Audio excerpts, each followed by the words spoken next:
Hello guys, this is your friend Naruto Audio Fanfics and we are back with a new fanfic. Which is what if Naruto returns to Konoha with his girlfriend after they begs him for help part 1. And if you enjoy this fanfic then please press the like button and subscribe to my channel for more fanfic like this. And now let's start the fanfic. Konaha, the village hidden in the leaves, one of the strongest villages of the 5 shinobi villages. It has been my home for 12 long years. To others, 12 years may not be a long time, however, only a few people have shouldered the burden that I had to shoulder throughout my life. I, Uzumaki Naruto, was chosen to carry the Kyuubi that attacked the village 12 years prior. I often wonder why I was chosen out of so many kids. Was there no other child that the Yondaime could have placed this curse on? Why me? This is probably the only question that I want answered. It seems that we tend not to get what we want. A couple of months back, the only question that I wanted an answer to was, why was I hated by the adults so much? After Mizuki had informed me that I was the jailer of the strongest of the yokai, it all became clear. The stares, the remarks, were all because of what they thought I was.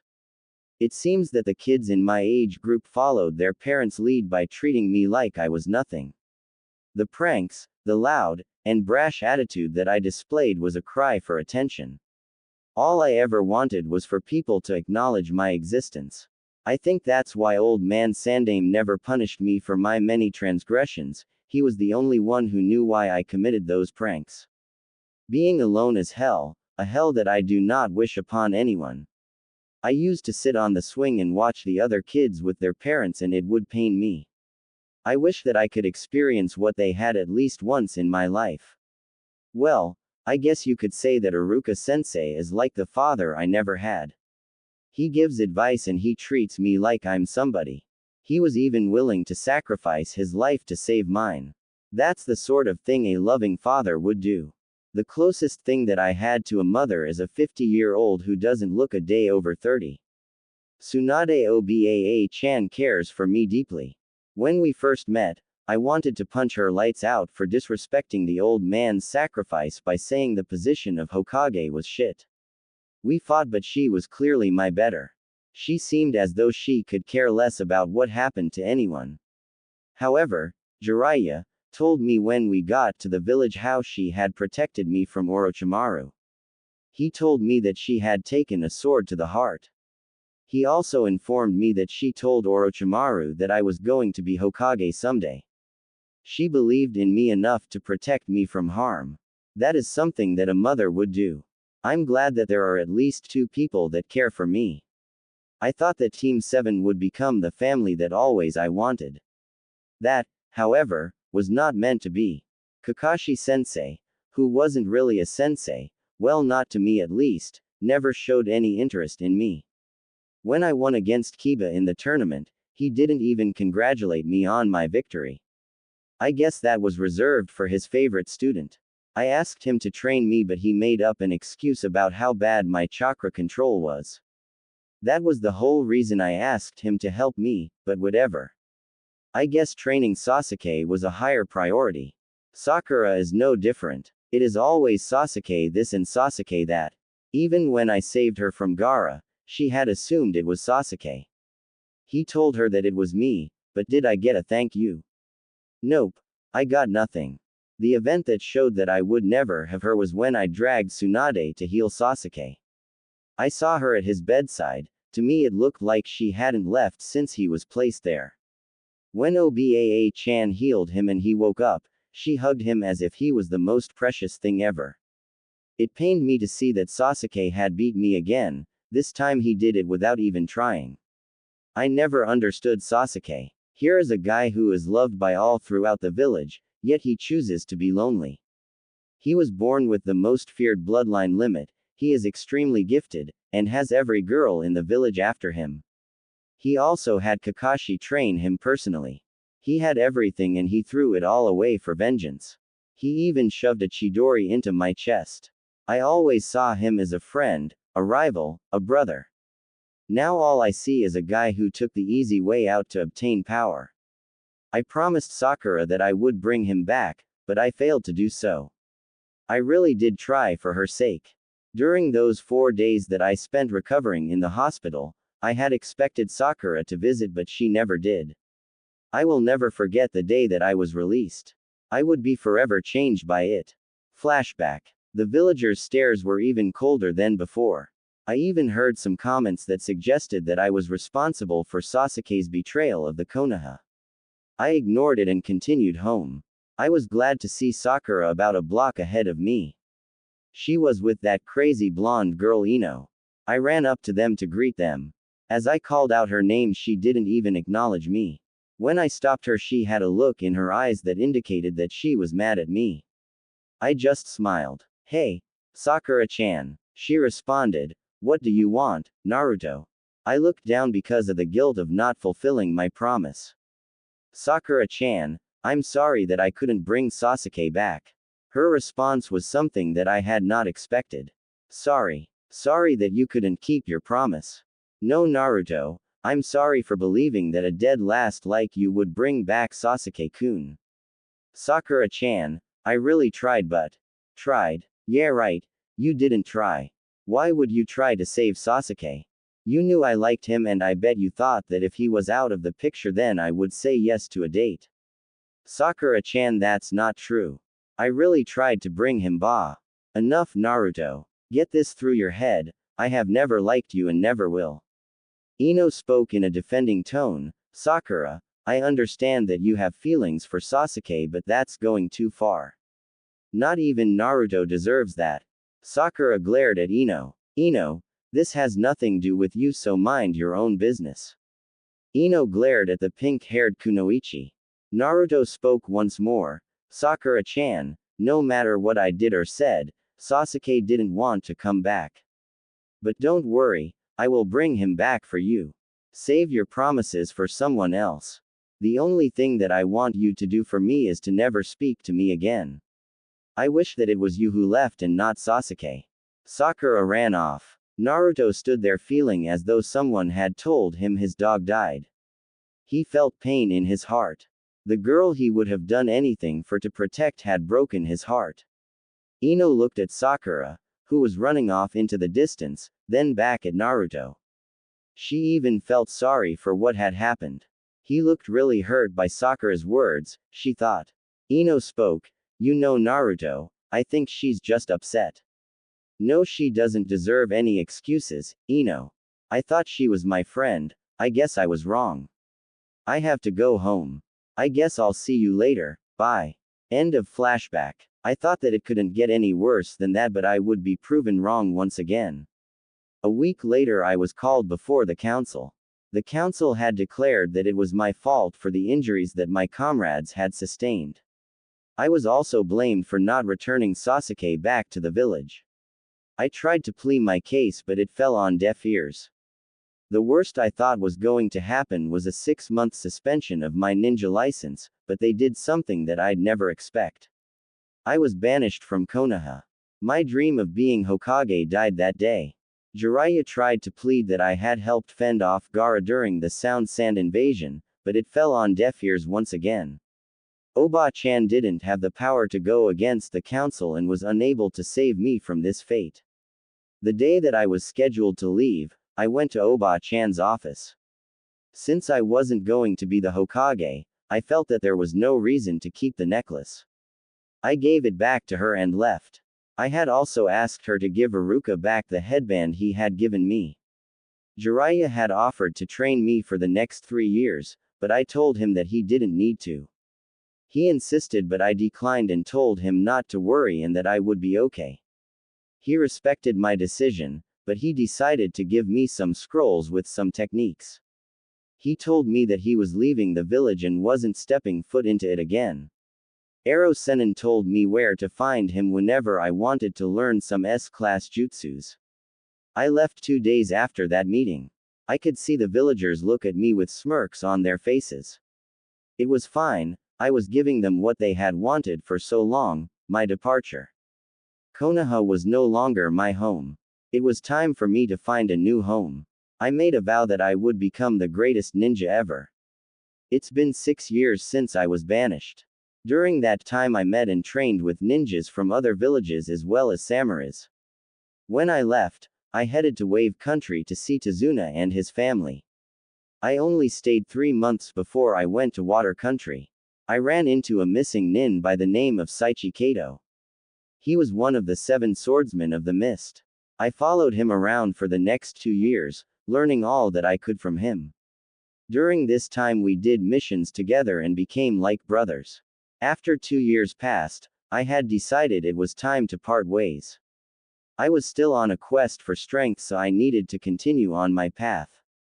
My departure from Kato Sensei led me to Sea Country, where I met a samurai clan known as the Minashu clan. I had thought I had already learned all I needed about Kenjutsu, but I was wrong. The samurai took me in and trained me under the heavenly sword. Since I knew how to wield a sword, it only took me a year to master the style. By the time I had finished mastering the style, I considered myself one of the top 10 ninjas in the world.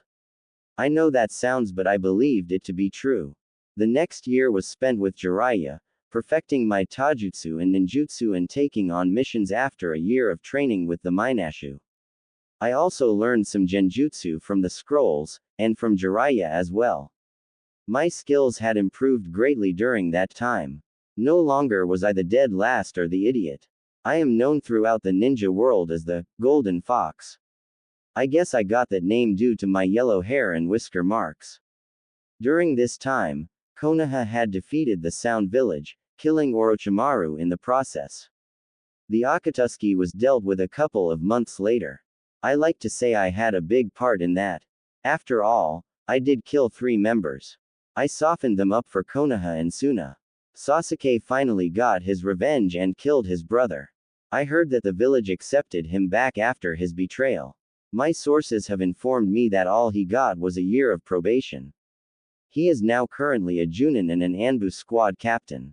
2 years after the fall of the Sound and Akatsuki, Cloud declared war on the Leaf for unknown reasons. The war doesn't concern me. I live in Sun Country now with my fiancée and her mother. I met Yumi when I was 17. I remember the day we met. I saved her from some thugs who tried to rob her and possibly force themselves on her. When I looked at her, I was mesmerized by her long brown hair, her green eyes and her shapely body. After I saved her life, she insisted that I have dinner with her and her mother, so I did. Her mother, Mai, who looked like an older version of Yumi, accepted me with open arms. From that day Yumi and I were always together. Peaceful as things were, I knew it wouldn't last for long. It never does. Outside of the greenhouse made of wood, with a farm in the back, sitting in a chair on the porch, with Yumi cuddled up to me, I noticed the presence of 5 people. Judging by the way they moved, it had to be ninja. I didn't alert Yumi to their presence, I didn't want her to get scared. Within a matter of seconds, 5 shurikens flew at me and Yumi. I used the Kawarimi no Jutsu. I was behind the ninja holding a kunai at the throat, but I found that I couldn't move. It was the Kage main. There was only one person I knew who could do this technique. Shikamaru, you can let me go now. I wasn't going to hurt your friend here. Also tell Shino, Neji, and Tenten that they can come out now. Soon enough, Neji, Shino, Tenten and Shikamaru came into view. They lifted up their masks so I could see their faces. Shikamaru released the Kage main. I decided to speak to the ninja I was behind. You can remove your mask as well, Ino. She complied. Yumi and her mother came from the house to see if I was okay. Shikamaru spoke. Tsunade-sama had asked us to track you down. I told her how troublesome it would be, but she had insisted that we find you. Neji stepped forth to speak. Naruto, Tsunade-sama has requested that you return back with us to Konoha. I looked at Neji and laughed. She requested that I come back. Tell her I am no longer a shinobi of the Leaf and I am not obligated to do as she says. Ino decided to speak. Naruto, she asked us to bring you back.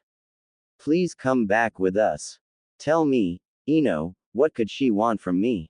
She didn't want anything the past 6 years, why now all of a sudden? Shino spoke in his usual tone. Uzumaki Naruto, Godime-sama wishes for you to assist us in this war with the cloud. I walked past the ninjas from Konoha and headed to the doorway towards my fiancé who was looking worried. I stopped and spoke, instead of trying to get me to fight Konoha's battles, you should be preparing for attacks from Cloud Nin. Tell Oba-chan that I said good luck defeating the cloud. Naruto, how could you turn your back on your home? It's your duty to protect the Konoha. Tenten said desperately. It's not my home, it never was. That place was hell to me. I was hated by every villager in that village. I was also banished by the council. So tell me, Tenten, would you consider a place that exiled you a home? There was complete silence. I thought so. Tell Oba-chan that the only way I will fight for Konoha is if she's willing to pay for my services. My going rate isn't cheap though. Tell her I want 70 million ryu for my services and an additional 20 million bonus. Take that offer to her and come back to let me know her decision. That's an outrageous figure, Naruto. Ino stated. Well, I told you I don't come cheap.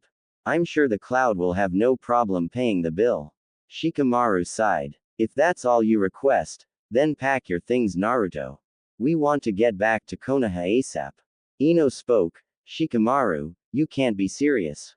That is too much money for. Neji interrupted. Well, Tsunade-sama did say no matter what it took. Do you actually think that's what she meant, Neji? Asked Tenten incredulously. Our mission states that we bring Uzumaki Naruto back with us to Konoha. After that, it is no longer our responsibility. Shino stated. Shikamaru looked at Naruto. So are you coming or what? Naruto fixed his gaze on Shikamaru. On one more condition. What is it now that you demand?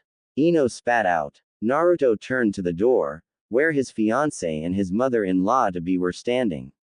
They come with me. When word gets out that I'm fighting on Konoha's side, the cloud will send nins to use them as bait against me. At least in the leaf, I know that they will be safe. Shikamaru thought to himself, what a troublesome guy. After closing his eyes, then reopening them, he spoke, fine. As long as you're coming, I could care less about who you bring with you. Naruto gave the group a large grin, then it's settled. We depart in 2 hours. He walked towards Yumi. She had a sad look in her eyes. Truth be told, Yumi didn't want Naruto to be a ninja anymore for fear of losing him. Even so, she knew he was a ninja through and through and she respected it. He placed his hand gently on her face, pulling it up so his eyes could meet hers. Don't worry. Nothing will happen to me, that I can promise. Come on, we have to pack our stuff so we can get out of here. With that said, they broke free from each other's embrace and headed into the house. Yumi's mother invited the other ninjas into the house. After 2 hours had passed, everyone was now ready to head out. Naruto was dressed in a black, short-sleeved shirt with black sweatpants to match. He wore bandages around his shin the way Kakashi did. He also had on black ninja sandals. His sword was placed on his back. The sword was eloquent. One couldn't see the blade, but judging by the black and gold handle, and the black case with a golden fox carved on it, it was safe to say that the sword could cut through almost anything. He got the sword from Minato Ryaho, the head of the samurai clan who had taught him personally. Yumi was wearing a brown long-sleeved shirt and beige pants. Her sandals matched the color of her shirt. Mai had on a long blue long-sleeved shirt, black pants, and black sandals much like Naruto's. Naruto put Yumi on his back, while Neji carried Yumi's mother. The other three carried the small book bags that the 3 residents of Sun Country had packed. In a matter of seconds, they took to the trees.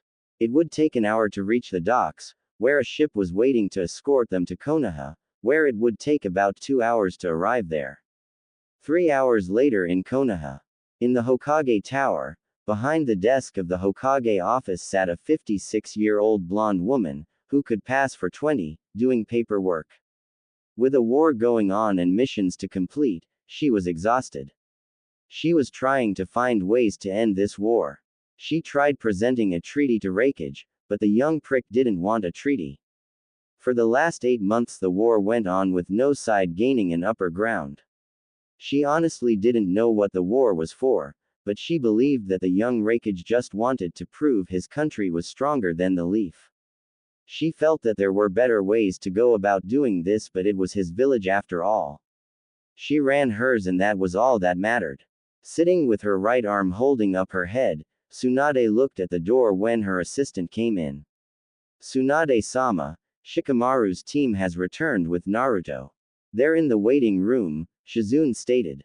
Shizune, send them in. Shikamaru and the rest of his team entered with Naruto and two people she didn't recognize. When she saw Naruto, she was trying to hold back her tears. She kept them from falling and she began to speak. Naruto, I'm glad that you could make it. I thought that you were going to turn down my request, she said, with happiness in her voice. I did turn down your request. The only reason I'm here is because you're paying for my services, he responded. One of her eyebrows slightly elevated, paying for your services. So you're not doing this to help the Leaf? She questioned. Naruto gave her a smirk. Tsunade, do you really think that I would fight for this village after what they did to me? No, I'm not here to protect your village. I'm here because of the 90 million ryu I'm being paid for my services. She felt a pain in her heart when he said her name instead of Oba-chan. She knew then that their relationship had changed. She blamed herself for that. She got mad at the fact that he was fighting only for money. She responded in angry tone, so, you only fight for money now? Whatever happened to the kid that fought to protect his precious people? Did you forget about that or what? He smiled at her then placed his arms around Yumi. I do fight for my precious people. That never has and never will change. However, there is no one here in Konoha that is precious to me, so there is no reason whatsoever to fight for anyone here. If you're not willing to pay for my services, then I will leave and return to my life. So what's it going to be? Tsunade sighed. Very well then. Before we can pay for your services, you must be brought before the council so they can approve of it. Neji, would you escort Naruto's guest to the hotel? Naruto, follow me. Naruto kissed his girl. I'll see you as soon as I'm done, okay? Yumi nodded her head in agreement. Exiting the office, Mai and Yumi followed behind Neji while Naruto and Tsunade headed to the council room. Tsunade started a conversation with the man who was an inch or two shorter than Jiraiya. So, tell me Naruto, who were those two back there? My fiancé and her mother. Judging by the tone in his voice she could clearly see that he didn't really want to talk. She still decided to get some answers about the girl and what he did during the last 6 years. She knew he was strong. Just mentioning his name in the rock, rain, mist, and grass caused panic. The man who stood walking next to her was arguably the most feared ninja in the world. She spoke once more. Naruto, how did you guys meet? Naruto, who never even looked at her, I'm touched that you want to know about my life, but I really don't feel the need to tell you. She hadn't expected Naruto to be this cold. She knew that there was a chance that he would despise her and this village for what transpired 6 years ago, but she was hoping he didn't. Deep inside, she was hoping that he would be happy to return, but she knew that it would only be in her fantasy. After a minute of walking, they finally reached the council room in the Hokage Tower. Inside the big room was a long square table that sat 14. The room was like a cave in the sense that the light only illuminated it enough for one to see everything in their surroundings. On the walls were pictures. Naruto recognized that some were the Hokages of the past. Tsunade motioned for him to sit. She walked to the other end of the room and took her seat, which faced Naruto's. There were 12 other members seated. The order was as followed. On Naruto's left, Yamanaka Inochi was seated at the first seat, Nara Shikaku was seated at the second seat, Akamichi Shuzua the third seat, Aburame Shibi was seated in the fourth seat, and Jin Wei was seated in the fifth seat. On Naruto's right, Inuzuka Sume was seated in the first seat, Hyuga Hiyashi was seated in the second seat, Hoedo Tasuki was seated in the third seat, Kirai Koi was seated in the fourth seat, and Kotaki Waga was seated in the fifth seat. At the head of the council table, Mitokado Homura sat on Tsunade's right while Udatane Kaharu sat on her left. Tsunade was the first to speak. Naruto, do you know why we had asked you to return to Konoha? Naruto folded his arms and looked away. I'm here because the shinobi of the leaf are weak and you need me to save their asses. Everyone in the room with the exception of Tsunade narrowed their eyes at Naruto. She just let out a sigh at his comment. Kaharu spoke next. Uzumaki Naruto. You will show respect while you are in the presence of the council. It's true that your assistance is needed, but you will show some respect. Naruto looked at the old woman and smiled. You talk to me as if I'm one of your shinobi. I don't have to show any of you any respect. You guys want my help, not the other way around. And besides, respect is earned, not given away so freely. Kaharu was angry. She was about to say something when Hiashi decided to make comment. We have very competent ninjas.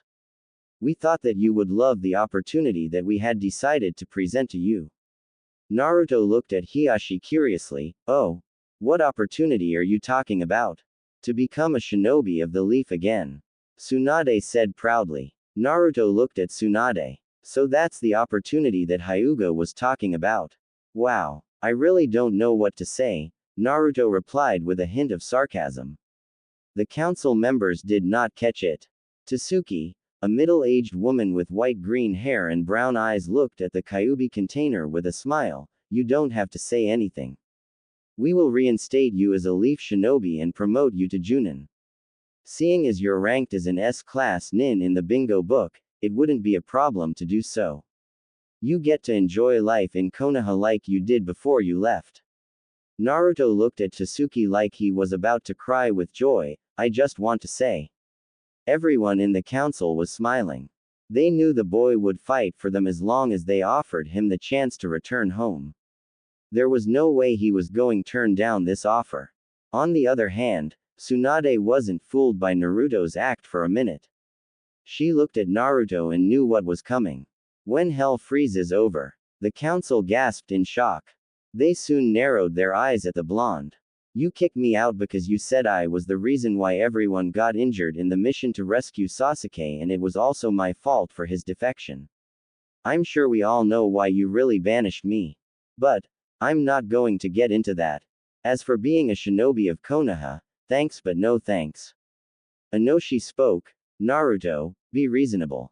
What about your dream? Being a Konoha ninja, you would once again have the chance to become Hokage. That dream died the day I was left to rot by this village. That day was also the birth of a new dream. And what was that dream? Tsunade questioned. To become the strongest ninja in the world. Since that is no longer a dream and is now a reality, I really have no more dreams to pursue. There was laughter around the table from council members. Kotaki Waga, an old man with gray hair, black eyes, and a scar on his cheek, made a comment. You may be powerful, kid, but you're not the strongest ninja in the world. Tsunade and Jiraiya are still the best ninjas around. Just because you have that fox to draw power off doesn't make you the strongest. Hiashi spoke. That's borrowed strength. Don't sit here and get, kid. Who said anything about using the Kyuubi? Yes, it's true that I can draw his power. But I haven't drawn his power ever since I was 12. I say I'm the strongest because I know what I'm capable of even without the fox's power. All of you, on the other hand, have no idea. Tsunade ended their squabble. Naruto doesn't really want to become a ninja of Konoha. Although it saddens me, I respect his wishes.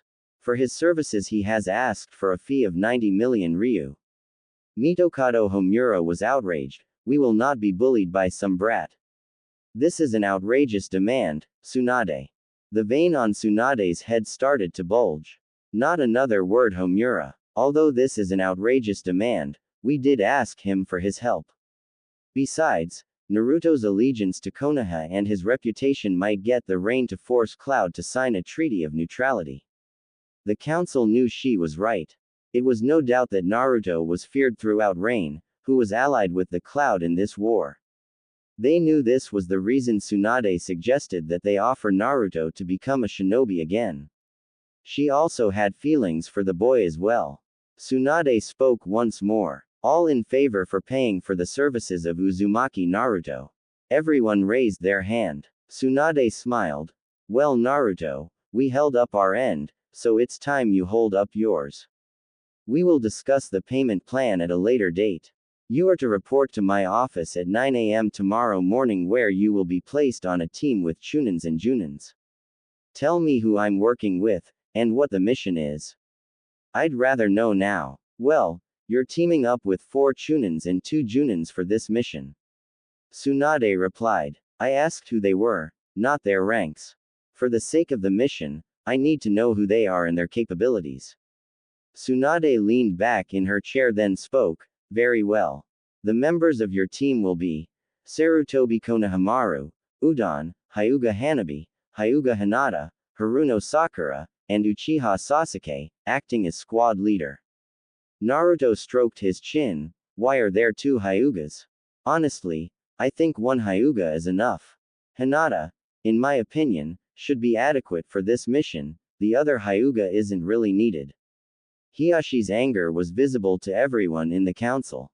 They all knew how highly he thought of Hanabi, and for Naruto to say that he preferred Hinata over Hanabi was crazy. Hiyashi spoke. Hanabi is the best the Hyuga has to offer. If anything, Hinata is the one not needed on this mission. She is weak. If you're going to suggest a Hyuga, never suggest the weakest of them all. Naruto shook his head in agreement. You're right. Hiyashi smiled at the boy. Naruto returned the smile, then spoke again. Since Neji is clearly the strongest Hyuga, why not have him replace them both? Shikaku actually smiled at Naruto's comment. He knew Naruto was getting under the skin of Hiyashi. He also was glad that he had knocked him down a peg by stating that Neji, a member of the branch house, was stronger than the heir of the main house. Tsunade wanted to laugh but decided to continue. Naruto, both Hyugas are capable. Neji isn't on this team because I need his presence elsewhere. This team I've selected is perfect for the mission at hand. Okay, please inform me of their skills, Naruto replied. Konohamaru's taijutsu is superb. His ninjutsu is a little above average and his genjutsu is mediocre. Udon is the strategist of this team. You have worked with Shikamaru. Udon is the next best thing. All of his other skills are mediocre. Udon may be good, but I would trust a plan developed by Shikamaru with my life. Anyway, please continue. Right. Hanabi is arguably the best Chunin in the village. Her taijutsu skills are superb, and her ability to see through genjutsu as well. Hinata is basically the same as Hanabi, but Hanabi's taijutsu is slightly better. Sakura is the medic of the team. She will try not to fight, but don't worry about protecting her. I've trained her so she is more than capable of handling herself. Sasuke is probably the best ninja in the village. Sasuke isn't really lacking in any skills. Okay, I think that's good enough. Shuza finally decided to speak. You know all of their skills, but nobody really knows yours. Tsunade looked at the big-boned man, then back to Naruto. So, Naruto, what are your skills? Naruto stroked his chin again. Well, my taijutsu, in my opinion, is second to none. My ninjutsu is excellent, and although I'm not a master at genjutsu, I am exceptional in it, and my kenjutsu is only second to one. Tsunade looked at Naruto. She wanted to question him more but knew she wouldn't get the answers she wanted, so she decided to end the meeting. This meeting is over. Naruto, report to my office at 9 a.m. I will tell you the mission overview then. Naruto got up and left the council room. Naruto exited the building and decided to head over to the hotel where his fiancée and her mother were. However, he smelt something that he hadn't smelt or eaten in a long time. Ichiraku ramen. Naruto walked in and took a seat. The old man who ran the shop was behind the counter cooking. He heard the person come in. He didn't turn around to greet the person. Welcome to Ichiraku. How may I help you? Naruto spoke. Old man, you can start by getting your number one customer a big bowl of miso ramen. The old man turned around once he heard the guy say he was his number one customer. When he saw the blonde sitting there, He was excited with joy. Naruto. It's good to see you. This place wasn't the same without you. Well, I had no control over that. But I'm here now and I haven't had a good bowl of ramen in 6 years. Well, don't worry, this one is on the house. I'm just glad you're back. The old man said. Naruto just smiled at the old man. He was happy to be back at the stand. This place was his safe haven while living in this village. Naruto looked all over the shop but couldn't find what he was looking for. Hey, where is Ayame-ne-chan? Looking for me? Naruto turned to where he heard the voice. He saw Ayame standing by the door, which lead to the storage at the back of the shop, in her apron. She really didn't change all that much in his opinion. If anything, she looked better than what he remembered. Ayame-ne-chan, it's so glad to see you. I've really missed you and the old man. Ayame smiled. I missed you too, Naruto-kun. Anyway, what brings you back into town?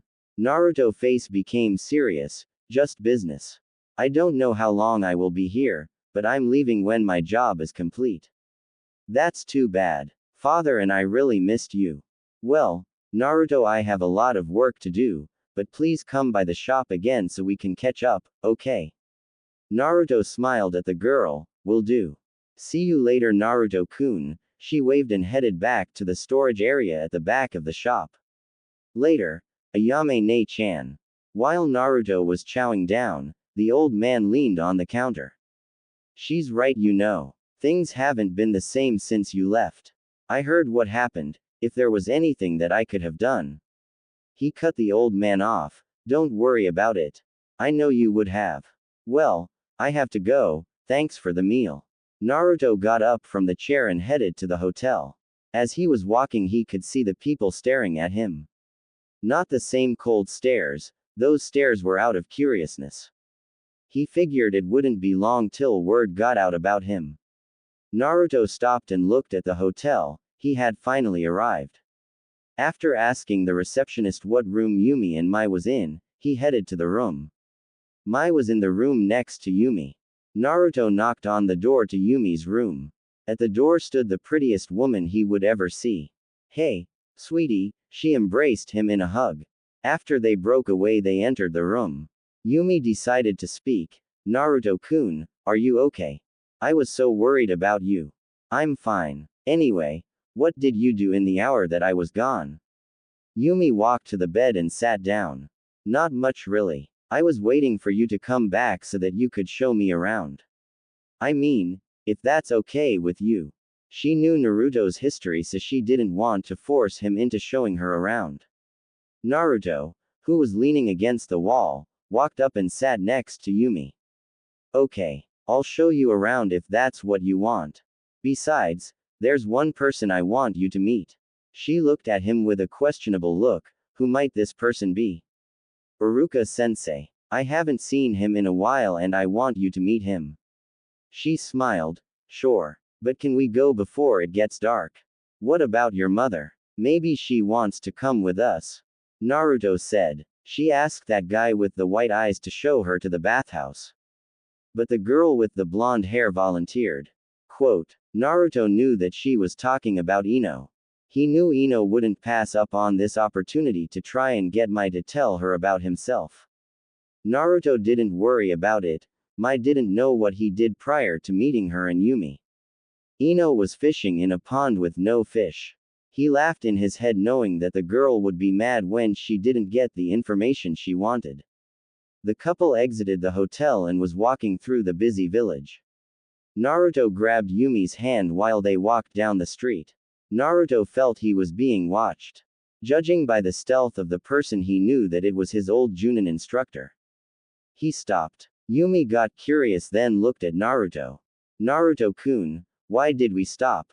Is something wrong? Naruto looked down at the woman who was a head shorter than him. No, nothing's wrong. We're just being followed. But don't worry, we're not in any danger. With that said, Naruto turned to face straight ahead.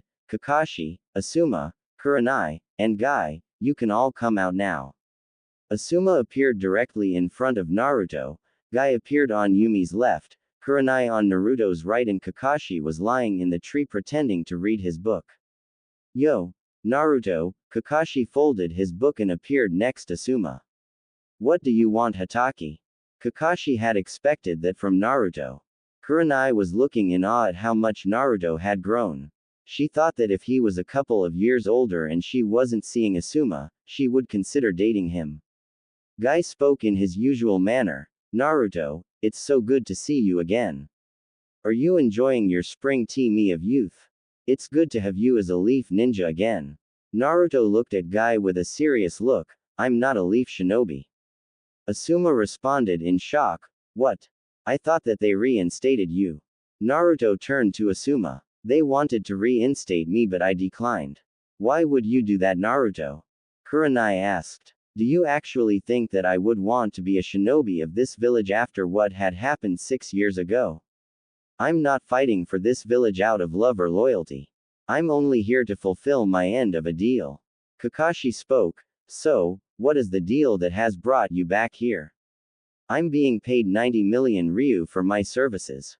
After the job is done, I'm leaving this place, he said in disgust. Kurenai was shocked that he was being paid that much, but more shocked that the council had approved. Naruto was getting annoyed, to say the very least. Kakashi, if you don't want anything, please leave me alone. Kakashi looked at Naruto. Then he looked at the girl who was holding on to his left arm. Naruto, who's your friend? This is Yumi, my fiancé. Kurenai looked at the girl. She knew her former student was going to be crushed when she found out that Naruto was engaged. She knew how much the girl cared for Naruto and how hurt and depressed she was when he left. Kurenai remembered it had taken the girl almost a year to get out of her depression. Guy gave Naruto the nice guy pose. Naruto, you had chosen a beautiful flower to share the springtime of youth with. Thanks Guy, Naruto replied with a clueless expression. Asuma spoke. Naruto, you've made quite a name for yourself. You asked Kakashi what we wanted. Well, the reason we're here is. Naruto interjected. You're here to measure my skills. I knew that Tsunade would send somebody to test my skills. No matter, you guys won't see much. I don't intend to break a sweat. Kakashi looked at Naruto with wonder. He wondered if Naruto really came so far that he could dispatch 4 of Konoha's elites. Asuma broke his concentration. I don't think we will be that easy to beat. Naruto replied. Let's get this over with, okay. I promised Yumi that I would show her around. Kakashi decided to speak. Meet us at Team 7's former training ground. With that, all 4 Junin vanished. Naruto looked at Yumi. Walk around and have fun. I'll find you when I'm done. How long do you think you're going to be? 5-10 minutes tops. Naruto replied. Okay, but you better be back by that time. You know how I hate it when you're late, right? Yumi glared dangerously at Naruto. The blonde warrior gulped. He would rather face an army of Hokages than face an upset Yumi. Don't worry. I'll be back within that time. I promise. He kissed her cheek and was off. She looked at the town to see so many shops. She decided to walk until she saw a clothes shop. Team 7 training ground. Naruto appeared a minute after Kakashi, Kurenai, Asuma, and Guy did. Naruto was standing in the middle while being surrounded by the 4 Junins. Kakashi lifted up his Hitayate to reveal his Sharingan. Guy took a fighting stance. Kurenai did the same. Asuma pulled out his knuckle knives. Kakashi and Guy were standing in front him, while Kurenai and Asuma stood behind him. Kurenai started it off by creating an illusion. Naruto was impressed to say the least. Everyone disappeared from view. All he saw was a barren wasteland devoid of everything. He knew his eyes were deceiving him, so he pulled a black cloth out of his pocket and covered his eyes. Kurenai took to the trees after her jutsu took effect. She was watching and wondering why he did that. She then realized he was blocking his vision. She didn't believe he could beat the illusion by doing this. She knew better than anyone that the illusion also messes with your hearing and sense of smell as well. The only people that could defeat this genjutsu were Uchihas, Hyugas, and people who were masters of genjutsus. Naruto was impressed, but he knew that this was no ordinary genjutsu. He knew that everything that he smelled and heard were distractions from his real targets.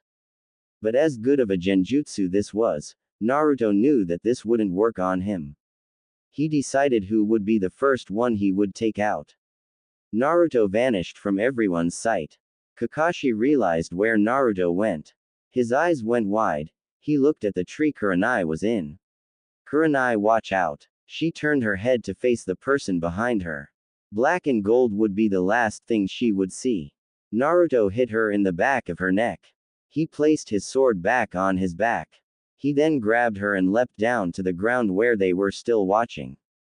He laid her down in the middle of the field. That genjutsu was one of the strongest I've ever faced. But no genjutsu will be effective against me. I may not be that good at performing them, but I mastered a way to counter all of them. Since the nuisance is out of the way, let us continue. Naruto took off the blindfold. Asuma was shocked that Naruto had broken Kurenai's strongest genjutsu. How the hell did you break it? No one with the exception of the Uchiha and the Hyuga could break that jutsu. Naruto looked at Asuma. Your eyes aren't the only thing to see with. There is one thing that a ninja can't mask no matter what, and that is their chakra signature. I knew where you all were at because I could sense your chakra. So now that you know how I broke it, care to continue? Kakashi formed hand seals. He then shouted, Kaden, Hausenka no Jutsu. Naruto flipped out of the way of the fireballs that were heading his way. He jumped into a tree only to find Asuma behind him. Asuma threw a kick with his left leg. Naruto side flipped out of the tree back onto the training ground. Guy appeared on his right. He threw a punch that Naruto ducked under. But before Naruto could counter, he saw two kunais heading in his direction from his left. The kunai hit him dead on. Guy jumped back after seeing Naruto was hit. It's over, Naruto. Naruto looked up at Guy and smirked. Sorry Guy, but I'm not the real one. The clone then poofed out of existence. Kakashi, who had thrown the kunai, had his eyes widened when he realized what Naruto had done. If anyone could see under his mask, they would have seen him smiling. All Guy saw was Asuma falling out of the tree. He was clearly out cold. Naruto landed next to Asuma. And then there was two. Before we continue, Guy, could you take off your weights? I would like to fight you at your fullest. Guy gave Naruto the nice guy pose. Since you asked so nicely, I will do so. Guy took off the rest of his weights. Kakashi appeared next to Guy. He whispered so Naruto couldn't hear the two. Listen Guy, he's better than I expected him to be. Keep your guard up. Guy shook his head. He dashed off to face Naruto. Guy threw a kick with his right foot. Naruto blocked. Guy was moving so fast that Naruto found himself on the defensive. He knew Guy was fast, but this was incredible. Naruto blocked a punch, but he wasn't so lucky with the next punch. Naruto, my taijutsu is superior to yours. But, I will say that you are extremely talented, however you lack the speed. Naruto smirked. Then let's say I get rid of my ankle weights. I would get rid of the rest, but judging by your speed without your weights, that won't be necessary. Naruto took of the sticker scrolls that were taped on the inside of his sandals. He looked at Guy before blurring out of sight. He appeared in front of Guy with his hand planted in the man's stomach. Guy looked in shock before he fell over, clutching his stomach. Naruto then turned his attention to Kakashi. Kakashi and Naruto took to the air. Kakashi threw a punch which Naruto blocked with ease, and he flipped over Kakashi's punch, landing in front of a tree. As soon as the copy ninja landed, he threw at least 7 shuriken. Naruto dodged them all. The white-haired ninja was expecting him too, for Naruto wasn't his real target. Naruto realized his mistake, but the wires wrapped around him, pinning him to the tree. Kakashi walked up to Naruto. You did well, but you failed to look underneath the underneath. Naruto just looked at Kakashi. No, I did. But maybe you should. Naruto turned into a log of wood. A pair of hands broke through the ground and grabbed his feet. Before he could move, he felt the blade of a sword pressed against his throat. This is over, Kakashi. You all lose. If this was a real mission, you would all be dead. Kakashi was shocked to say the least. When did you make a clone? When I saw you throwing the shuriken, I used Kawarimi, then I made a clone to grab you from underground. That was all the time I needed to get behind you. Naruto placed the sword back in its holster. Kakashi turned around to face him. You've gotten better. I heard the rumors and assumed you were good, but I didn't expect you to be this good. Well, I've been training my off since I left here. Anyway, as fun as it was to beat all of you guys in a. Naruto looked at his wristwatch. 7 minutes span, I really have to get back to Yumi. Later. With that, Naruto disappeared. On a tree nearby, Tsunade watched the whole thing in awe. She had just witnessed Naruto dispatch 4 of Konoha's elite Junins without even breaking a sweat. She spoke out loud to no one in particular. How did he get so strong? He has trained himself beyond human limits. She looked over to her right to see a man she hadn't seen in approximately 6 years. The only word that she could utter was, Jiraiya. Tsunade looked over the man that was once her teammate. To her, not much had changed about him. He still wore the exact same outfit that he wore before he left the village, vowing to not return again. She wondered if he still sees her as a friend or as traitor of some sorts. After all, wasn't this how Naruto saw her? Jiraiya decided to break the silence. It's been a while, Tsunade. Yes, it most certainly has. What brings you back? She asked. Jiraiya, who was leaning against a tree, broke eye contact with the woman before him to look off into space. Well, I haven't seen my student in 6 months. I decided it would be nice to see him. She had a sad look on her face. Oh. Is that the only reason? He decided to meet her eyes again. No. The slug princess was now curious. Then, what is your other reason? My other reason is to be able to tell you not to do it. She had an idea of what he was getting at. Jiraiya, probably more so than anyone else, knew how she felt about Naruto. Tsunade knew, deep down, why Jiraiya told her not to do it, but she decided to question it anyway. Why shouldn't I do it, huh? Give me one good reason. His eyes visibly showed his anger. Give you a reason. I can give you a whole list of reasons, but I won't. But I will give you a reason that should be good enough. For the first time in his life, he is happy. Don't try to ruin his happiness, please. Tsunade looked at her feet. Jiraiya, he belongs home in this village. I have to try and make him see that. I just wish. The toad hermit stopped her before she could finish. You just wish that you can correct your mistake. Unlike Dan and Nawaki, where you didn't have control over the situations, Tsunade tensed up the mention of her lover and brother, you had full control over the situation with Naruto. Tsunade knew everything Jiraiya had said was right. She could have forced the council to give in, but instead, she had agreed to banish Naruto. She never had any intention on making his banishment permanent. She was going to have him return in a couple of years and tell everyone of his heritage. She believed that this would make people accept him more. A tear fell down her cheek. I did what I felt was best for Naruto and the village at the time. Naruto needed to get away, and I believed that in time the villagers would get over what they believed Naruto to be. I sent some of his friends to search for him after 3 years had passed. They never were able to find him because he covered up his tracks so well. I planned on telling the village of his heritage when he returned. She turned to Jiraiya with tears falling down her face freely. Jiraiya, please understand that I never wanted to hurt him. I love him as if he was my own son. He is the only reason why I have remained Hokage. My goal is to free this village of its hate. Jiraiya, I fear that I have lost the chance to make amends. It hurts because I'm the one who has caused him more pain. Jiraiya, I don't know what to do. The blonde placed her hands in her face to grieve. Jiraiya decided to jump to the branch that she was on to console her. He wrapped his arms around her and let her cry in his chest. I thought that you wanted him to serve the village because of his skills. I didn't know that you were doing this because you believed it would benefit him. Now I know what you're really after, Jiraiya stated. Tsunade looked up into his eyes. Jiraiya, how can I get him to stay? This village needs him more than ever. He carries the will of the fire in him. It's going to be hard to get him to return. You will have to sit down with him and talk to him and explain why you did what you did.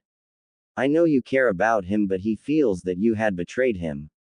Honestly, I thought you did too. Now that I had heard your reasons for doing what you did what you felt was best, even if it was a wrong decision. Did you ever tell him about his father? She questioned while wiping away her tears. Jiraiya broke the embrace between the two of them. I was planning on telling him of his heritage this year. His father knew that his enemies would harm his son with him gone, so he wanted Naruto to be told when he was 18. He figured Naruto would be strong enough to handle his enemies by then. He willed me and Sarutobi-sensei to let Naruto know of his heritage when he became of age.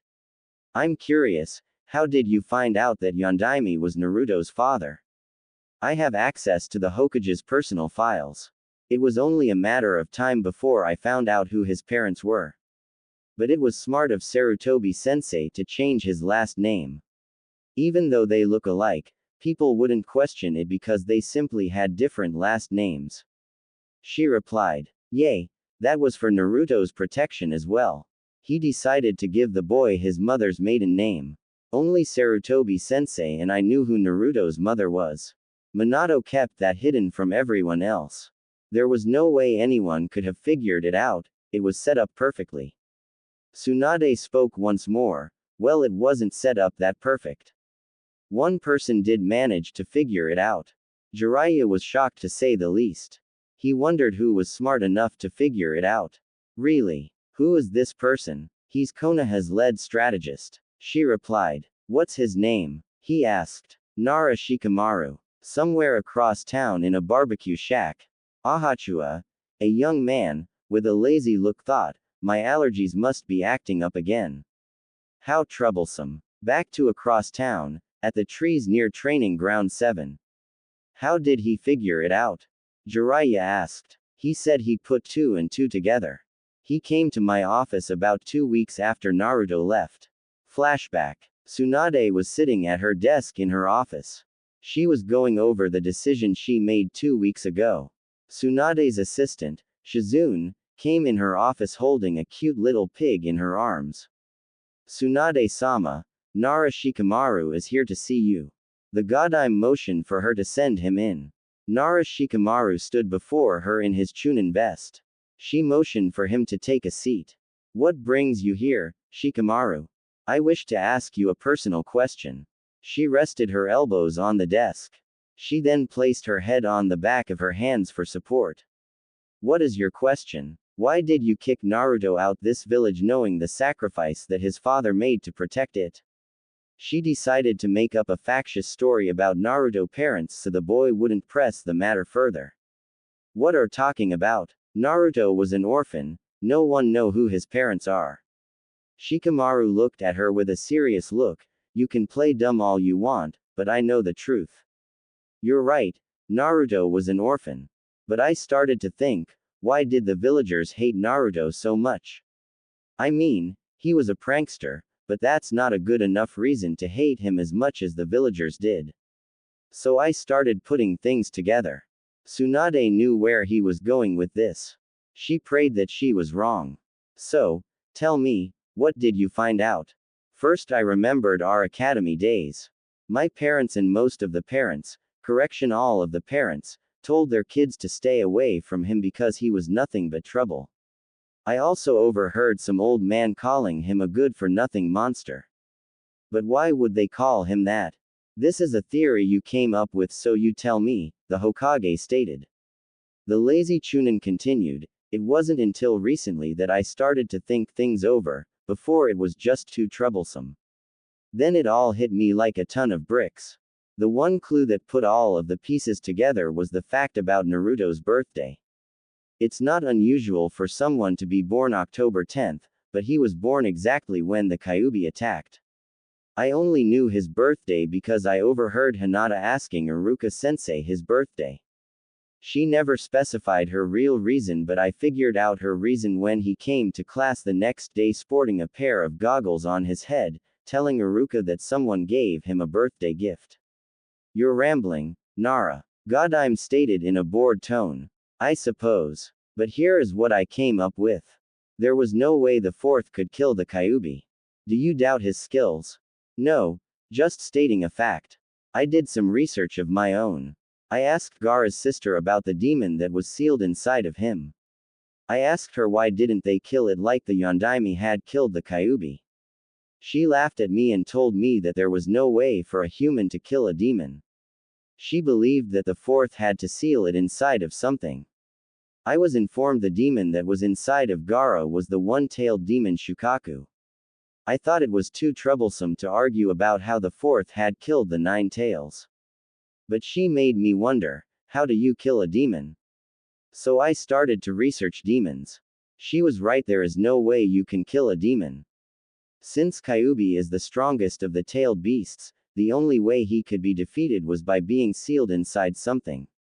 You can't seal it in an adult because the adult would die. The only feasible option is a newborn, so both the demon and the newborn's chakra could fuse. What are you getting at, Nara?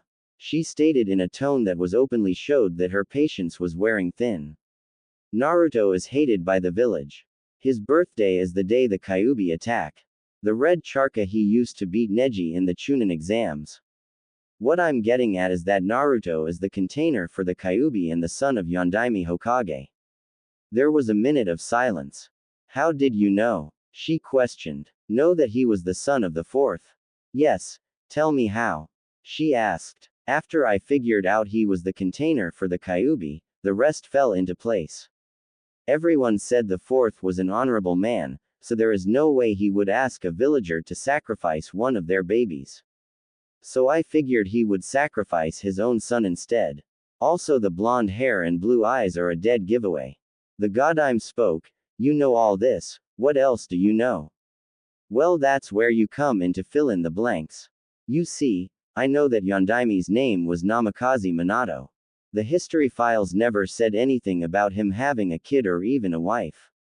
So I looked up the name Uzumaki in the historical archives and found the name of a woman called Uzumaki Kushina. I figure that she is Naruto's mother and the fourth's wife. You seem to know more than you should. What do you need me to fill in? She questioned. Why were his marriage and his son hidden from the village? Tsunade got up to look out the window. She looked at the setting sun. With her hands behind her back, she kept her gaze at the sky. Tsunade spoke. I don't know why his marriage was hidden, but if I had to guess, it was to protect his wife from his enemies. As for Naruto, I suspect Sandaime had a hand in covering up his heritage to the village. I believe he did this for the same reason that the Yondaime covered up his marriage. It makes sense. Yondaime did have many enemies because of the Konaha War. What better way to get payback on a man than to go after his family? The lazy Chunin replied. She turned to Shikamaru. You seem to know everything I know. As for me banishing Naruto, it was for his own good as well as the village. This village hates him, so I sent him away in hopes he would get stronger. I know Jiraiya is keeping tabs on him, so I don't have to worry about his safety. When the time is right, I plan to send for him to tell him and the village everything. Well, if that is all, then you are dismissed. Shikamaru got up out of the chair and left the office. End of flashback. So you do know me as well as I thought. The perverted hermit responded. I knew you wouldn't leave him to die. Tsunade stated. Well, I did keep tabs on him, but I wasn't with him. Let's just say that I influenced his training more than he knows. How so? She questioned. Jiraiya responded. Well, I followed him to Water Country. There I met up with an old friend by the name of Saichi Kato. Her eyes widened. One of the 7 swordsmen of the mist. Last I heard, he was a ruthless Nin. No, he just left his country because he discovered the corruption of his village in the Mizukage. Since he owed me a favor, I asked him to train Naruto in the art of the sword. I also asked that he teach him some water justice and better chakra control. He complied and kept me updated on Naruto's performance. He left Kado after 2 years of training with him and doing missions. Wait a minute, he was only 14 then. What did he do during the next year? She asked. Well, he went to sea country. I got word that that was where he was heading, so I asked a dear friend of mine by the name Ryaho to finish up his sword training. The perverted hermit replied. Impossible. There is no way that a samurai, and the best one in the world at that, would train a ninja in his art, stated the godime bluntly. Well, he was returning a favor, not to me anyways. You see, Minato had introduced him to his wife, so I suggested it was only right that he return the favor by training Minato's only son. I also informed him to keep Naruto's heritage a secret. We set it up so that he challenged Naruto to a sword fight. He won, of course, and offered to train Naruto. Because of his previous sword training under Kado, it only took him a year to master the style. So he wasn't kidding when he said that his sword skills were only second to one, stated the Slug Princess. Nope, the kid really is a great swordsman. Anyway, the day he left the Minato clan, I was waiting for him outside of the compound. I informed it was time to finish his training. For the next year I worked him into the ground. When he left me, there was no doubt in my mind that he was one of the strongest fighters in the world, he said confidently. I knew you would protect him. I'm just glad it was long enough for us to defeat Akatsuki and the Sound. If they would have got him, I don't know what I would have done. Jiraiya spoke once more. Well, he was the reason you guys beat Akatsuki in the first place. Her curiosity forced her to ask, how do you figure so? Well, he did take out 3 of 4 of their key members. He took out Kazuya Aang, Iwas, Gemstone, Bai Hoshu of the Rain, and the leader Sucho Tasku, the Clouds, Red Lighting, he stated. Jiraiya, out of the top 5 S-class criminals in the bingo book, you just named 3. Those fighters would be hard for even us to beat. The Slug Princess stated. The only ones who could give us a run for our money is Red Lighting, Orochimaru, and Itachi. He replied. Well, since all of them are dead, the only ones who could give us a run for our money now are Sasuke and Naruto. She stated. So he did kill Itachi. You know Orochimaru only went after him because he couldn't defeat Itachi. Jiraiya replied. Yay, that's what I figured. Anyway, those 2 are probably stronger than us now, told the white-haired man. Jiraiya wondered if Tsunade was going to retire soon. He knew that she always wanted to give her position Naruto, but since he was no longer a member of the village, she wondered who she would select to be the Rokudime Hokage. Tsunade, have chosen decided who will replace you as Hokage? She simply replied, no. There was an uncomfortable silence. The wind began to pick up, rustling her blonde pigtails and her green robe and his white hair as well his red robe. So are just going leave the position unfilled? She responded, I already told the council that I will not be selecting a successor. So they have decided to select Uchiha Sasuke as the Rokudime. You already know who I wanted to replace me. Giving her a light-hearted smile, he placed a hand on her shoulder. Yeah, I do. Anyway, let's get out of this tree and head to a local bar. I think we could both use some sake. She smiled at the white-haired man. Sounds like a great plan. Jiraiya and Tsunade jumped out of the trees and headed back to the town. Naruto had just finished his fight with Kakashi and the other Junins. He was now looking for Yumi, but he couldn't find her anywhere. He looked at his watch and knew that his 10 minutes were almost up. Think Naruto, where the hell could she be? In that instant he got it. He ran to the nearest clothing shop in the area.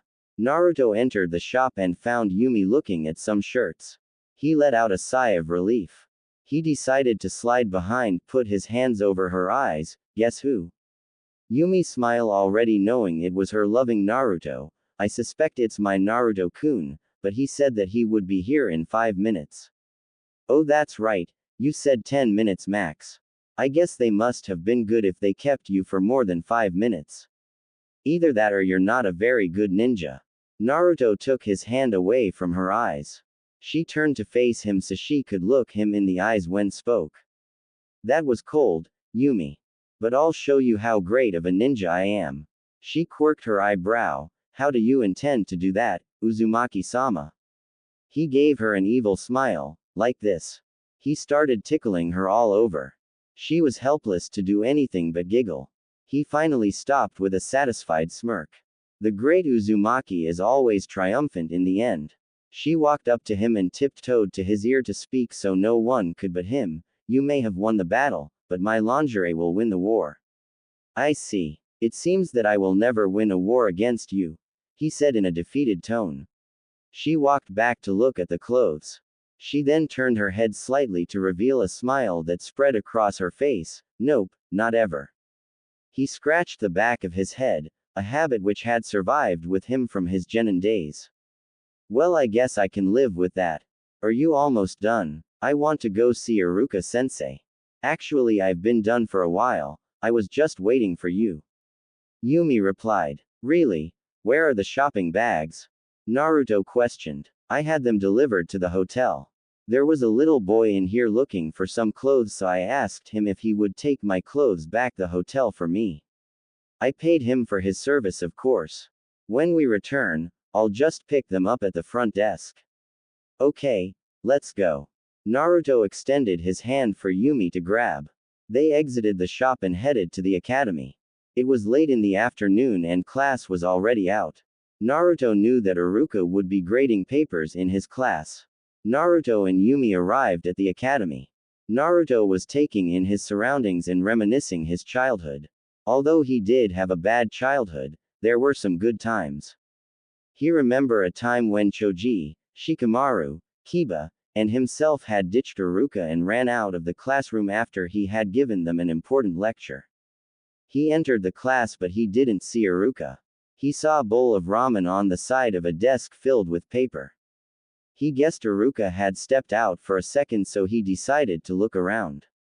He looked at the seats, which were the same. He looked at the seat that him and Choji used to sit in and exchange snacks. He looked up to the seat at the back of the class where him and Shikamaru uses to sleep. He smiled to himself. Those were the good times.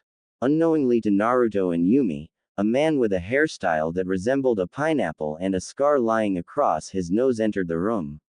Excuse me, may I help the two of you? Iruka asked. Yumi turned her gaze from the window to the man who had entered the room. Naruto, however, decided not to turn around. He just closed his eyes and smiled. It's been a while, Iruka-sensei.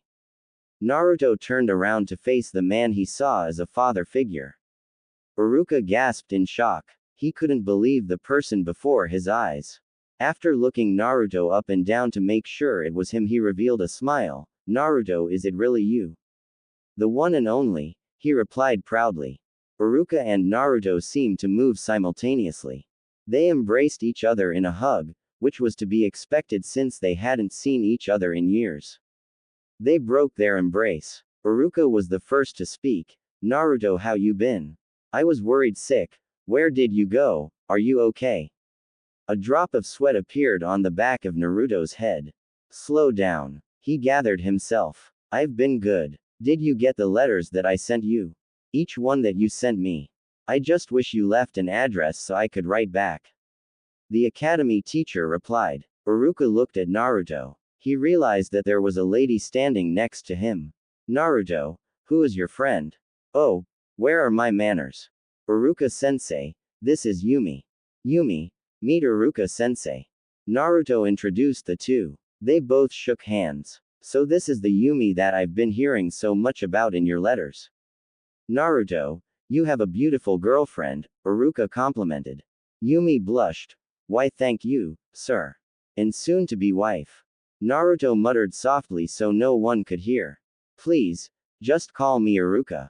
Naruto spoke before silence could take over. Iruka-sensei, I assume you gave me up to Oba-chan. Iruka looked like he was about to apologize, but Naruto cut him off before he could say anything. Don't worry about it. I know you wouldn't have done it if you thought that they were going to hurt me. Iruka spoke. I only did it because they said that they was going to reinstate you as ninja again. I know it's selfish, but I just wanted you back home so I could see you. Don't worry. I'm here for the time being.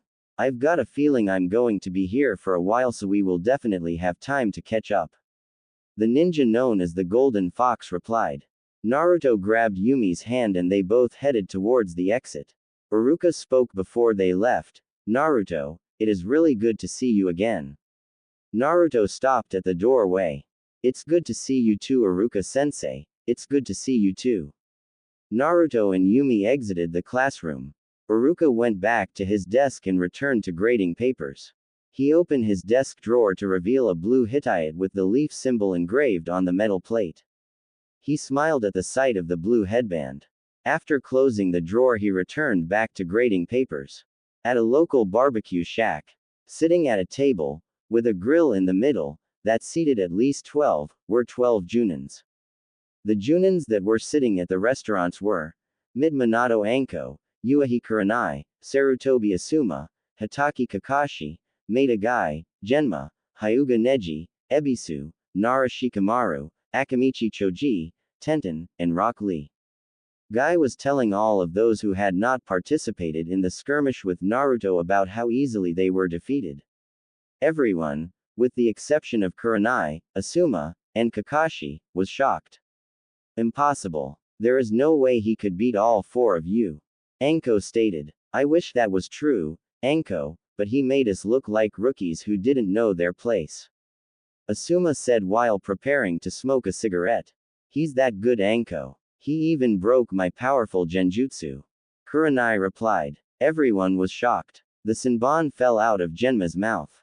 Kurenai was the village's genjutsu specialist. To hear that Naruto broke her most powerful genjutsu was surprising. Shikamaru decided to speak. I bet the Hokage put you up to the troublesome task of testing Naruto's abilities. Yes, she did. Truth be told, I didn't expect him to improve that much. If I had to guess, I would say he's on par with Sasuke. Kakashi replied. Ebisu spoke. You may be right. Neji, who was sipping his tea, put it down to speak. I don't know what his skill level is now, but he most certainly improved. He looked at Tenten and Shikamaru. You two had to notice it when we were sent to retrieve him. Tenten wondered what Neji was getting at. What do you mean, Neji? Shikamaru answered. He means how Naruto was able to get behind Ino without her even noticing until the kunai was at her neck. To tell you the truth, I don't think my shadow bind would have held him if he was serious. He even knew who we were. He called all of us out, remember? Asuma, remembering what Naruto had said before he knocked Kurenai out, well, he did say something about seeing without your eyes before he knocked Kurenai out. What do you think he meant by that? Lee questioned. Kakashi decided to answer. He told us that he was able to sense our chakra signatures. I'm guessing that's how he was able to defeat Kurenai's genjutsu. Well, I wonder who is stronger. Naruto or Sasuke? Anko questioned. Tenten responded. Probably Sasuke. He did defeat Itachi, who was said to be even stronger than Orochimaru. Anko looked at Tenten. You're probably right. Sasuke-kun is in line to be the next Hokage. He also knows tons of jutsus. Neji wasn't so sure that Sasuke was stronger. He knew that Naruto was playing with him and the others back in Sun Country. He knew there was a lot more to Naruto than met the eye. Well, that might be a fight we LLC in the near future. They are going on a mission together tomorrow. Shikamaru said. Tenten spoke. They were teammates. I'm sure that they won't fight. You're wrong, Kakashi interrupted. Sasuke and Naruto are rivals. Although they worked well together when the situation called for it, they always were trying to outdo the other. They always fought each other. I think Naruto was the reason Sasuke defected in the first place. What do you mean? Kurenai wondered. Sasuke was always number one in his class. Naruto was the dead last. Sasuke saw that Naruto was improving greatly and thought that he wasn't progressing fast enough.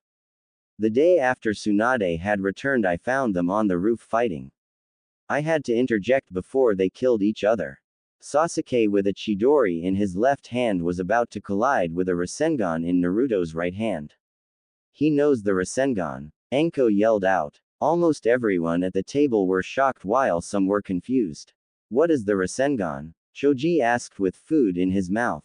I think it's a swirling ball of chakra gathered in the hand. Am I correct, Kakashi?